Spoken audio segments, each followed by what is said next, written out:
What's going on, friends, and welcome back. Today we're talking about homeschooling and learning at home over the summer. If you didn't watch my last video, I'm actually doing a summer learning challenge for you and your kids. So if you're interested in having something kind of a routine to go off of, you can definitely go and watch that, and it'll tell you how to join us and how to get all of the information that goes along. But I also wanted to share with you some of our favorite things to do and to watch at home.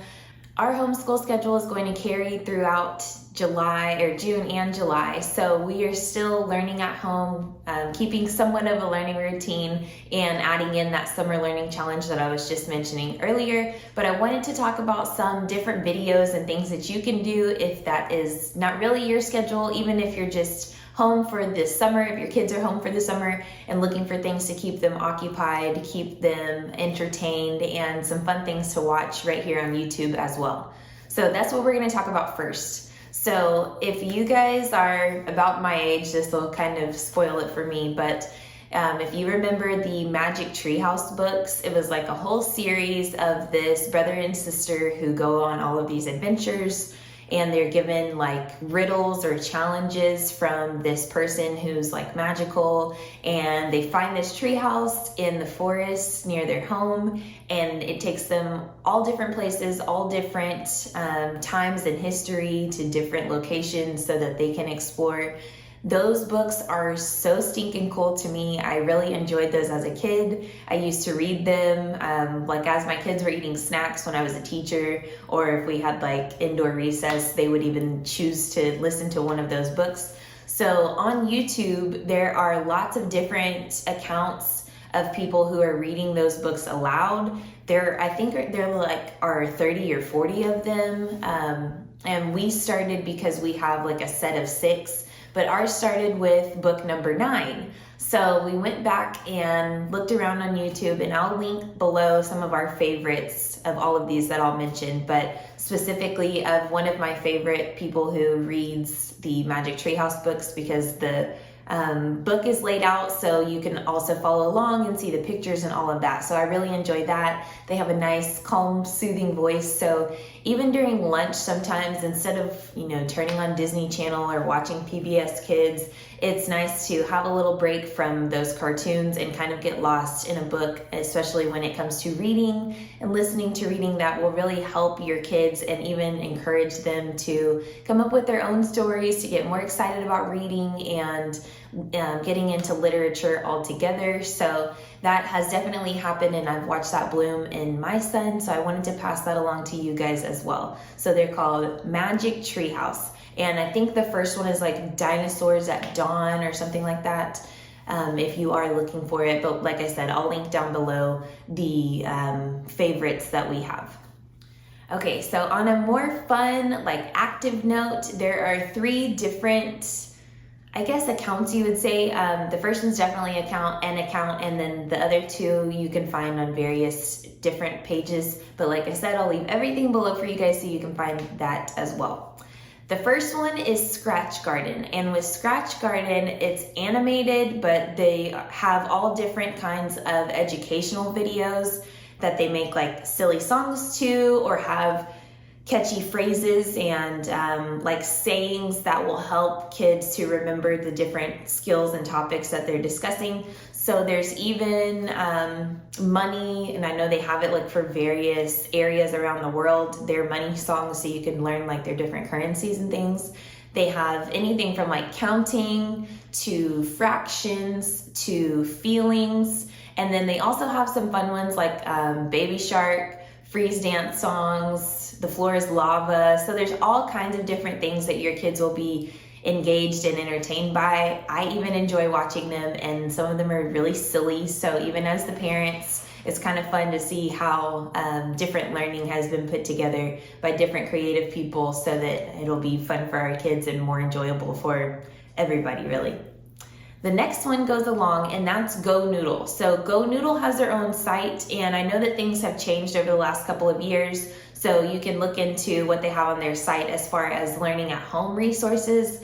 I know that they have different accounts for like teachers and schools, and that gives different access. But I know since more people have been at home, they have lessened restrictions and made things more accessible for those of us who are at home and need something for our children to do at home and still want to engage with them. So with Go Noodle, they have all different like dancing, singing along, movement type of songs. There's some that are like camp songs that you may have learned when you were younger, or like your parents have passed down to you. I know some of the songs on there I heard from like my great grandmother when I was little, and they have movements that go along. Some of them are super silly, some of them are a little more educational, and some are just, for fun. So that was definitely a big one when we had to do indoor recess. So I use that with my son if he's needing to get a little active.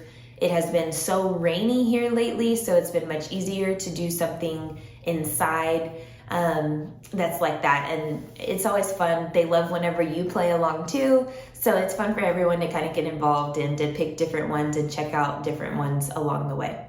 And then the last one that I have on my list that goes along with that is cosmic yoga. So if you're looking for something a little more calm, especially like if you need a little bit of a downtime, it's a great way to transition from being crazy and wild and playing outside to calming down, getting ready for a little bit of quiet time, maybe even watching a movie. So it's like a great transition.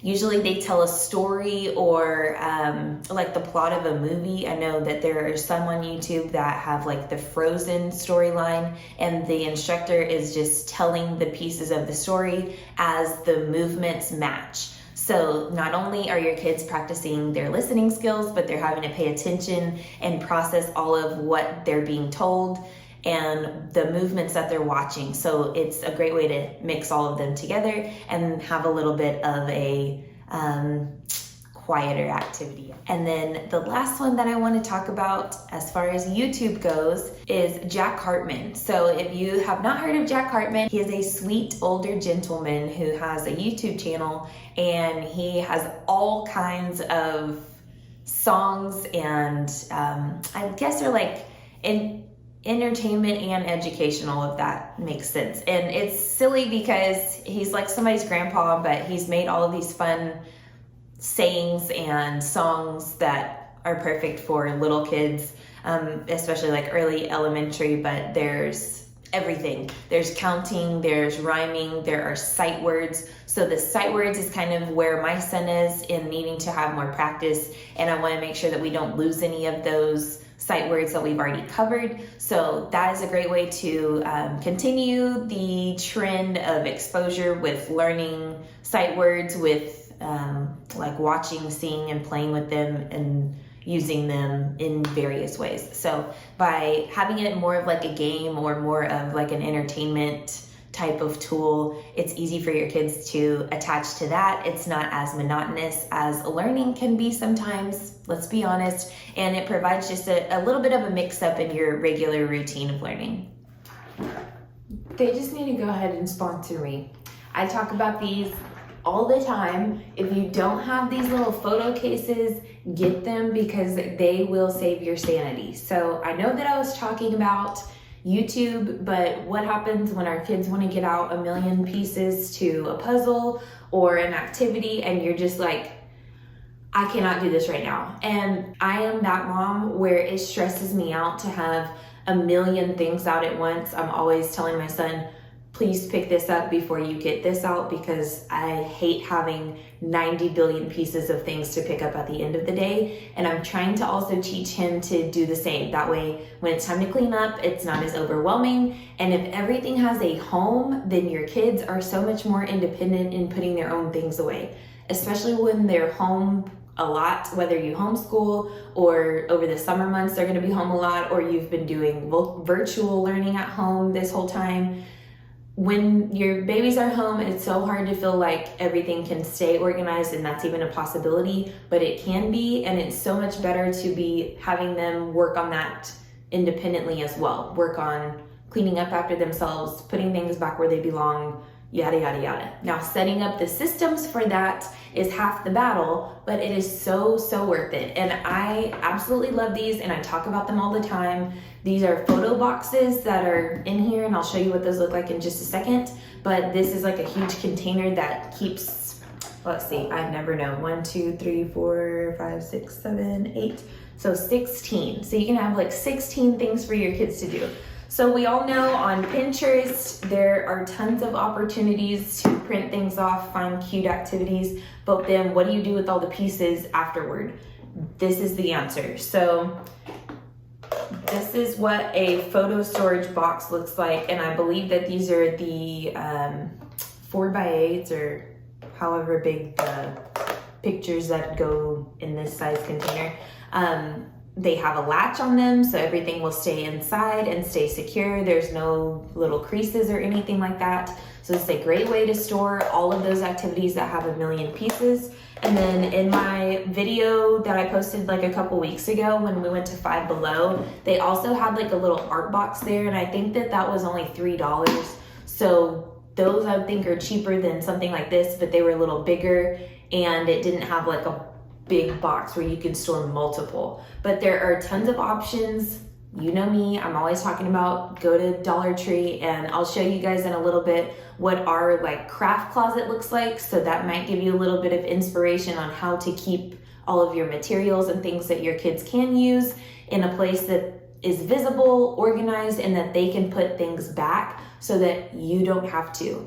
And that you don't have to worry about guiding them and helping them to clean up or get out anything, especially when they're home all the time. It is so much less on your plate as the parent and as the leader of all the stuff that's going on throughout the day to have to worry about helping them get things out or put things back. You just have to worry about what they're doing when they're actually doing it. And that has taken so much stress off of me. So I hope that that's something that will happen with you as well. So get the photo boxes, get the storage pieces or whatever so that you can enjoy doing those activities and not be so stressed about the cleanup or the process of getting things out.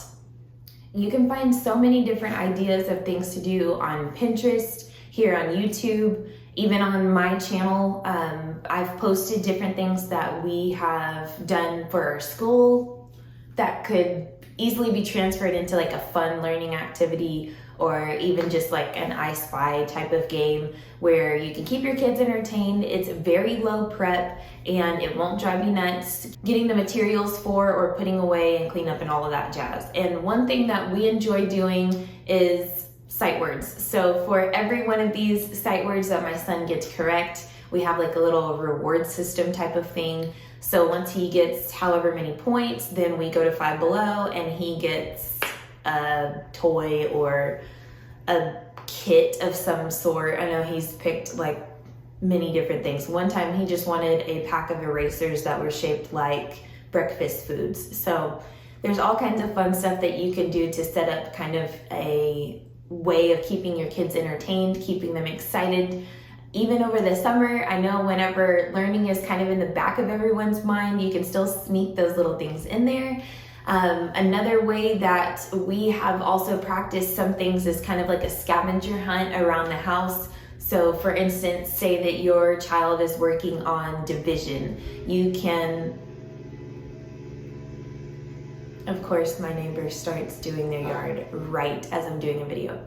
But anyway, you can set up like the question and the answer and print them on a piece of paper or write them on a note card, tack them up everywhere around the house, and then make it a scavenger hunt of them having to find the question, find the answer, and match them, and then create kind of like an interactive game that way. That's another thing that's super low prep, but your kids will love it, and it keeps everyone entertained and kind of mixes the routine up as you go along throughout the day, throughout the week, or even throughout the whole summer. Okay, so in our office video, I was telling you guys how I had like this craft closet with all of my junk from teaching over the years, and I used to like sew some stuff, and it's nice to have a sewing machine just to have on hand in case. So I keep that, and then down here is like a bunch of extra fabric and all kinds of things that go along with my sewing kit. This is my son's little, he calls it his tent stuff, but it's like to build a fort. You can use it, and it's filthy in here, I'm sorry. And then this container, we used to have this in his room, but we've just organized it with like easy to grab things. So I have his notebooks and then like little games that go along with our learning activities, but I know that he can do independently. And then in here, he has all of his like writing utensils, and this thing he grabs all the time. It has markers and some scissors, crayons, all kinds of stuff. And then a few other like letter activities, more pens, and then in here I think are like some other markers and things like that. And then in the bottom we have a few games that we can do together. So there's like a word train, and what's this other one? That one's upper lowercase letters, but of course we've already gone through that. But sometimes it's fun just to get back out. But my real reason for showing you guys this, I bought these clear containers at the Dollar Tree. Yes, the Dollar Tree. So there's what, 6 in here. So $6. For $6, I can showcase everything. So when we are doing crafts and things like that, it's much easier for me to just look in here to see what we have, what we might need, you know, from the store or whatever, and then go from there. So just to like have everything on display has made the process so much easier. Everything's organized, so I don't have to like go through 90 million boxes or look through bins or whatever. Before, I just had everything like in a big like storage, like this big Sterilite cases, and it wasn't even see-through, so I couldn't even like cheat and look through the thing. I had to open it, go through a bunch of stuff. So to have everything organized, not only has it helped me when I'm trying to plan things, but it's also easy for me to ask my son to go and look, and I can tell him, you know, it's on the bottom shelf. Just peek through that little tub and you'll be able to see it, or whatever it may be. And then, like I said, he has his own little drawer. That way our organization doesn't get completely thrown off if he is looking for something, because we know how that can go. So, especially for our little summer challenge, and I'll kind of tell you guys what's what in here. So all of our paint supplies, glue, and like Velcro, so basically like fasteners or whatever. And then this container has a bunch of yarn, and there's popsicle sticks and what are these things called? Clothespins. And then this one has stickers and index cards, and I think these are just like, yeah, like the little sticky pouches, so you can stick them somewhere and put something in it. And then all of our writing and coloring utensils here, and extra little crafty things. So there's feathers and ribbon and beads and like the wire and stuff like that. And then, like I said, all of my sewing stuff, and then extra fabric if we get into anything that has to do with that. So this is our little craft closet, and this is like at the front of our house, so it's meant to be just like a storage closet, linen closet maybe, but we just use it as that. That way we don't have to go through a bunch of extra storage in our homeschool room / office. And then up here I have just a bunch of random things. I wanted to just share this little storage cheat with you guys, because having these clear containers has made a huge difference. And I know seeing some of the people on like organization YouTube, or even like on TikTok, that have everything organized, and it can seem a little bit intimidating and pricey, but like I said, I got those things at the Dollar Tree. So if that's something that you're struggling with or like trying to find a solution for, go to the Dollar Tree. Just do it. You'll spend like $10 and everything will look so much better, and you'll be able to find things. It's so worth it, I promise. So that is my 2 cents for what to do at home to keep your kiddos occupied. I hope that these ideas and resources were helpful to you, and that they gave you a little bit of inspiration for learning at home, or even learning at home over the summer. Thank you so much for watching, and I'll see you in the next one.